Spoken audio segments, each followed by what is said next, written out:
choose, which eye will it be? Right or left? Hold on to your knickers. This might sting a bit.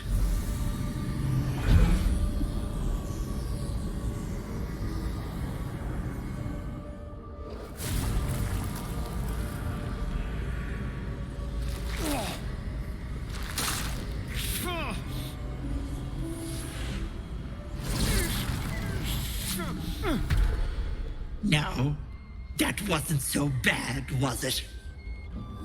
You first meet Auntie Ethel in Emerald City, and she tells you that she can cure you. She marks the location on your map and tells you to stop by when you get a chance. So I just started here at the Blighted City waypoint, and that's just west of Emerald Grove, and then I just headed south from there. Eventually on the way there, you'll meet Auntie Ethel having a discussion. If you have enough insight, you can spot that she's lying, and that'll just make her vanish. If you have enough perception, I believe it was, you can detect that the area is actually a swamp and it's just an illusion. If you do that, then you'll see the red caps for what they are, and they won't be animals. You can just avoid them by not talking to them, but if you point out that they're not actually an animal, they will attack you. So with Auntie Ethel, you have the option to donate one of your eyes, and it will reduce your perception, as well as having either reduced damage or reduced roll against hags. The upside of it is you get a +1 to intimidation, and you get a unique looking eye. It would be probably pretty good on Lizelle, which disapproves of this action. But she doesn't have a good perception already, and she does have a high intimidation, so it would help buffing that up for dialogue options. Might be cool to toss on one of your companions as a battle scar. It's me, Rena. So bland and forgettable.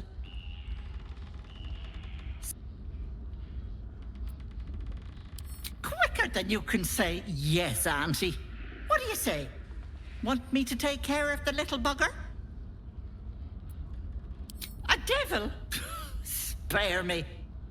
Blathering windbags in love with the sound of their own voices.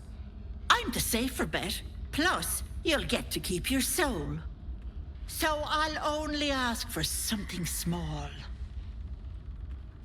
One of your pretty little peepers. I'll pluck it from your head, kiss it for luck, then back in it goes. Won't take but a moment. That is my price. Nothing more, nothing less. A touch, but sure you've 2 eyes in your skull, don't you? No need to be precious. Glorious. One moment, and she needs her real nails for this.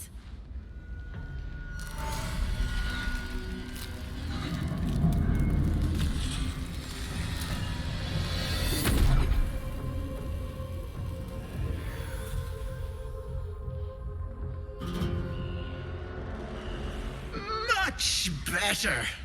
That human skin is fierce restrictive. Indeed I am. And a fabulous one at that. Not many get to see a hag in all her glory. Consider yourself blessed. Now choose, which eye will it be? Right or left? Hold on to your knickers. This might sting a bit.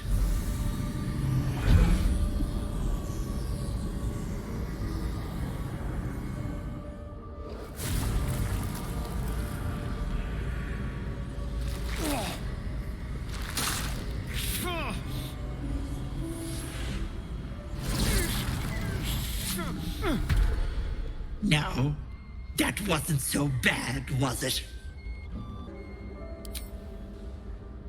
That color suits you. No, unless you want tentacles for a tongue, stay absolutely still. I've removed one of these buggers before, but it's a touch tricky. The parasite squirms at the hag's words. Pain builds behind your eye. You feel the creature writhe as it's dragged towards your ear. Then it bites back, burrowing even deeper into your brain.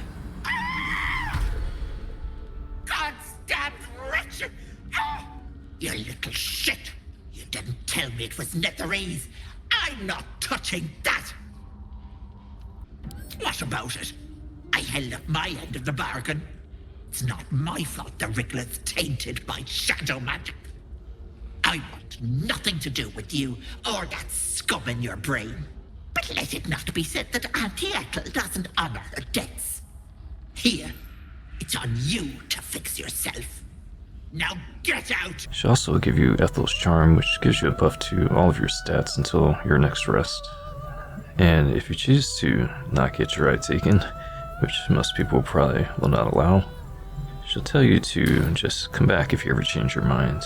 And this is probably the best option because she won't be hostile, and then you could just like sneak attack her. As soon as you go into battle with her, she'll go into this invisible mode, and unless you have a detect invisibility spell or scroll, then it might take a little while for her to actually disappear into her lair, as you have to get off at least one hit on her, I believe. That's how it was on early access anyway. And she'll kind of like teleport all over her little hut, like upstairs, and it just takes a while to actually get her. But perfect thing is just to wait till she gets next to her lair, which is near the fireplace, and then just attack her there. As soon as she vanishes, she'll sick all of the red caps on you, and those guys take quite a while to enter the building. You can just go right into the lair and forget those guys. There's a little switch near to turn the fireplace off, and then you can just walk right through. There's a bunch of characters that are stuck down there that are under the hag spell, and you can free a few of them once you kill the hag. One of those prisoners has been turned into a tree door, and you can just walk right through that door as it's just an illusion. Within there's 4 other servants that are under her spell as well. It's recommended to get some high ground on them if you can. They each have a pretty interesting looking mask with a interesting description on there, which is obviously a bad idea to put it on. So I saved it and then put it on to see what would happen. Cool quest that I hope a lot of people don't miss out on, as you could just skip this potentially, as it's not a part of the main storyline.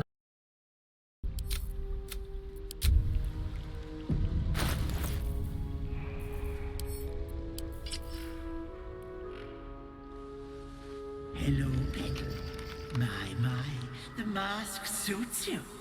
Just relax. See the world with fresh eyes. And let your dear old Auntie Ethel look after you. The stench of rot is a slap to the face. Suddenly she is there, beside you, behind you, inside you.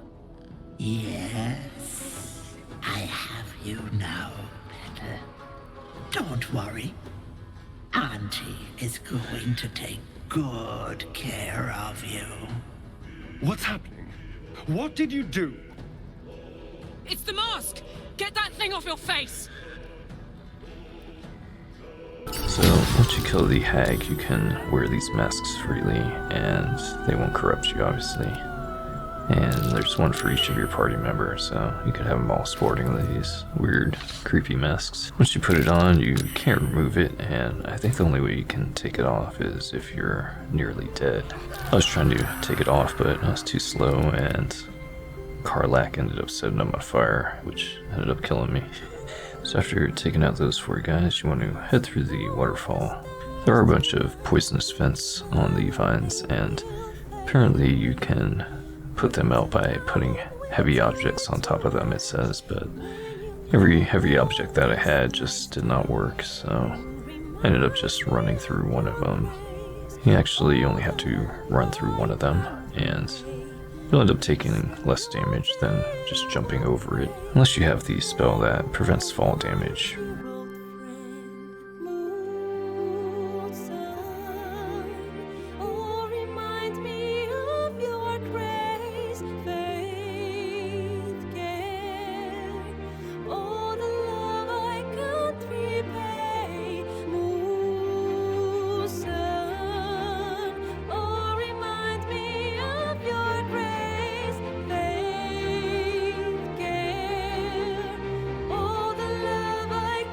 In the next room, you'll end up facing the hag, and she'll instantly try to set Marina on fire. You can throw a bottle of water on her, but I ended up having a staff that puts out fire, so I just use that. Be careful, as the hag might pull her out of the cage and then replicate herself as her, and it might be difficult to find out which is the real one.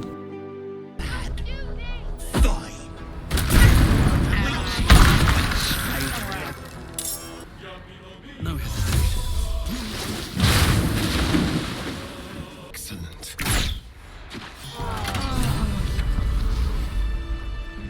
What are they? Now I'll have to drag Connor's coffin all the way home. It's the only way this child will ever meet their father. I hope you're happy.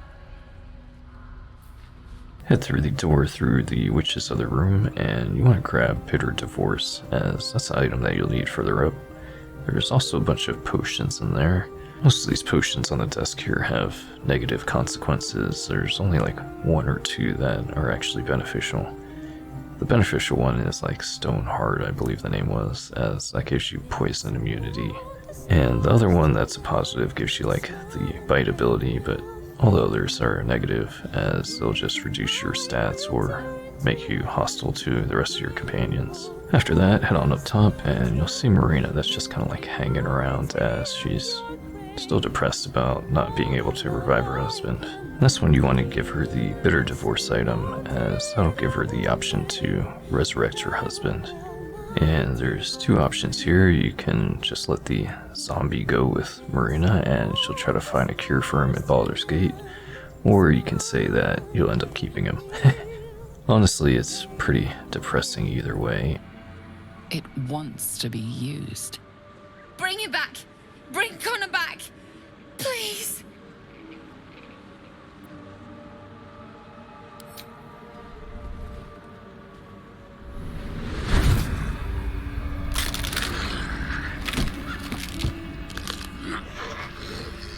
What's happening? Why is he still dead?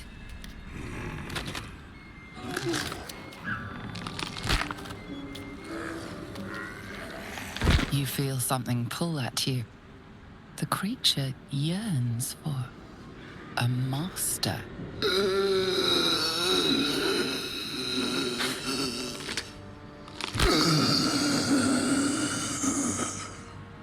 What have you done to him? Oh, this isn't what she promised. I wanted him back the way he was, not this.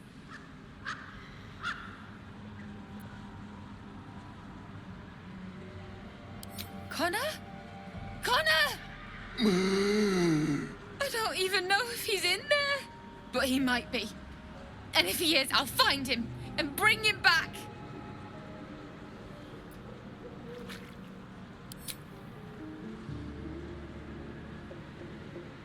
Thanks. But we'll need more than luck. A bloody miracle, more like it. I'll find a wizard or something. Maybe someone in Baldur's Gate can help us. Connor always said you can find anything in that city. Remember? And thank you, I guess. Come on, love. Let's go. Perhaps using Ethel's wand wasn't the best idea. What?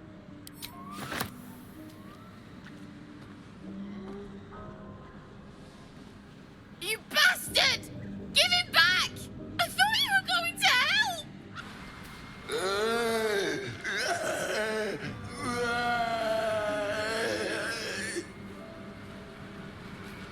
If you do decide to keep him, you'll have a pretty strong zombie ally that you can just call upon whenever you need him, as he's got 15 hit points. Summons are really strong in the game too, as they can just absorb damage. After I felt bad about it for a second, I instantly felt better about it once I realized I had a pet zombie I could just summon whenever I needed.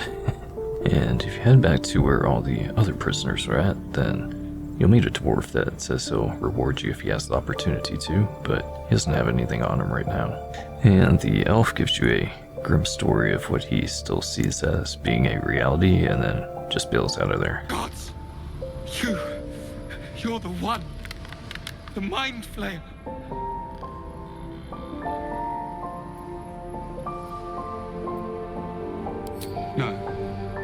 hag's gift is gone, but it's going to happen. Soon. I saw you screaming, covered in your own insides as that thing bursts out of your skull. You change, skin ripping from your body, and then you butcher everyone around you.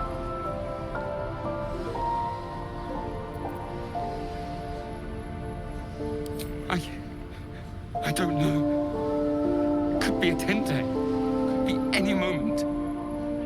I can't do this. You're too dangerous. I'm sorry. That's it for the video. Please take care of yourself and each other.